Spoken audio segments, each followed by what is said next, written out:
Grabing isda, no? Sarap daw kilawin.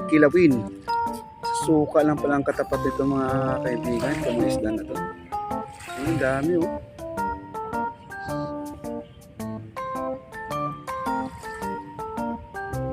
Sa salitang Masbate, Parangan ang pangalan ng isda. Salitang Bisaya, no? Kaya guys, Parangan, oh. Ang dami, oh. Wait, tignan mo ulit tayo ng isda. Dali, ang dami. Ang dami, oh. Nakakatuwa, oh. Nakakatawa naman. Dami, oh. Sa gilid lang sila. Halika dito, tignan mo. Hindi sila magugulatin. Ayan, oh. Hindi papunta sa atin, oh.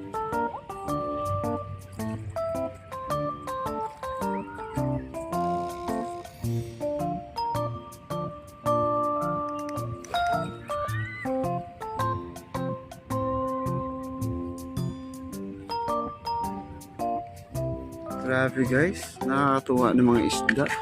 Ayan ma'am, si ma'am, oh, tuwang-tuwa sa isda nakikita niya. First time lang dito ma'am, first time. Ano po masasabi niyo sa Dolomite ma'am? Maganda, no? Saan pa kayo galing pa? Tarlac pa. Ayan, shout out sa mga Pangasinan. At Tarlaqueño. Ayan. Ma'am, no?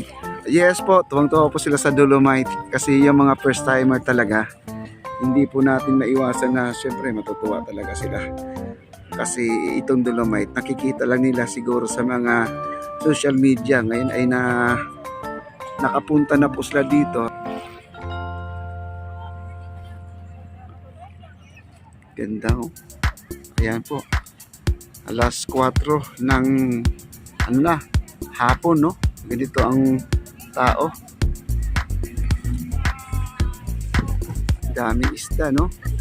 Nakita niyo ang isda. Ayan, no? Nandiyan na sa gilid, oh. Nag-ano lang sila, langoy-langoy lang sila dyan. Minsan kasi nag-ano yan, exhibition, tumatalon-talon sila.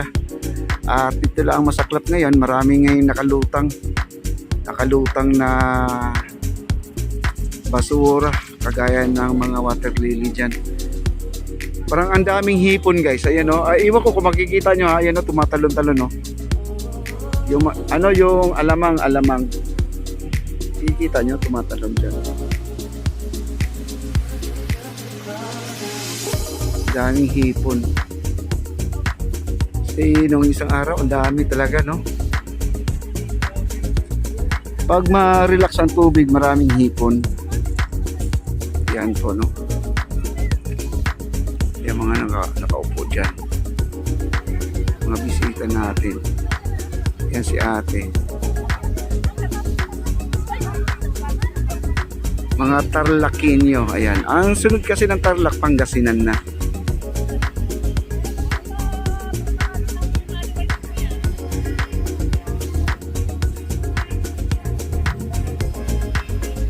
Ayan, at lalakad-lakarin lang po natin itong Dalampasigan. Ayan, ngayon lang tayo ulit nakalapit sa Dalampasigan. Kahapon may live naman tayo, pero di tayo nakakalapit dito sa sobrang init po ng ating panahon kahapon. Hindi na po tayo lumapit dito. Doon na po ako sa gilid, nagtago lang ako sa may CR. Kahit na nakapayong ako, di pa rin ako lumalabas, no? Dahil sa sobrang init po. Ayan po ang mga basura. Ayan, nakikita po natin yung mga basura dito. Daming basura. Yung mga basura na gawa sa tao, mga kaibigan. Dito, tingnan natin kung may isda pa. Walang isda dito. Yun lang isda doon lang ang may isda, doon lang banda ang may isda. Kaya maraming salamat po sa mga viewers natin kahapon. Thank you.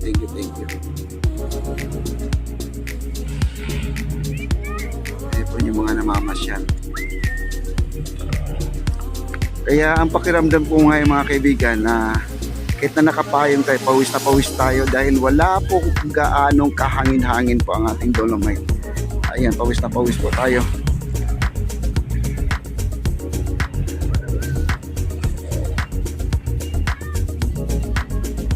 Ay, ito maraming isda, oh. Ito, marami dito, oh. Ayan, oh, dami, oh. Ito, grupo talaga to. Mga grupo 24 isa. Parangan na isda guys. Ito mas maliit to. Mas maliit to. Ang dami oh. Ano, ang dami nila oh. Dami. Wow. Oh. Kita nyo Carlo de Mesa? Dami isda. Yan, suka lang po kailangan pag ito ay makuha natin. Nako, kailangan talaga magdadala ka ng suka para makain mo na kaagad. Fresh na fresh pa. Kasi ang mga isda natin dito sa Manila ay hindi na po fresh na nanggagaling po ng Karatig Bayan yung ating mga isda na galing sa palengke. Ayun, ang dami oh. Akala ko naman wala. Ayan. Ngunit meron. Ang dami oh. Wow. Nakakatuwa ang mga isda. Schoolfish.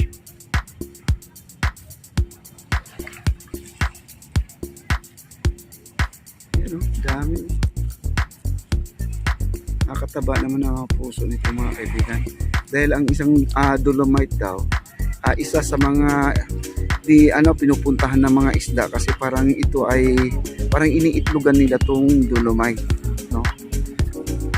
Madalas sila diyan nag-itlog. Parang yung isang isda na tinatawag natin na flower horn, di ba?